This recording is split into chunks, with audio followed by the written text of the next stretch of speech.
Waking up on that morning as a 23, 24-year-old, there's really no words that can prepare me for that. But because I've been through it, I could go through it again.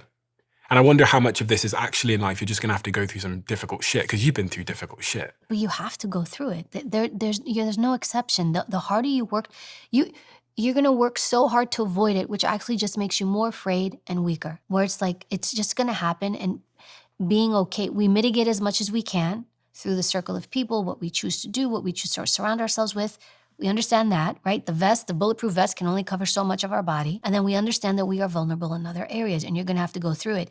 Even as a mom, like, one of the things is I wanna give my daughter the best tools so that she can problem solve. And it's not just being able to feel the stress, it's being able to, when you're dealing with a scenario like that, you can't just sit and be paralyzed by it. You're like, I have to respond to this. And you learn to cope. You learn coping skills and strategies. You're learning to problem solve. The only way you learn to problem solve is when you're dealing with a problem. If everything's problem free, you don't know how to problem solve. So one of the things I make sure with my daughter, and even though she's still very young, is I will look at moments where she's frustrated. Let's say she's trying to climb onto the bed. I will let her, as long as it's safe, I'll let her be frustrated and cry and scream till she gets up on the bed. I've seen her do it. I know she can do it.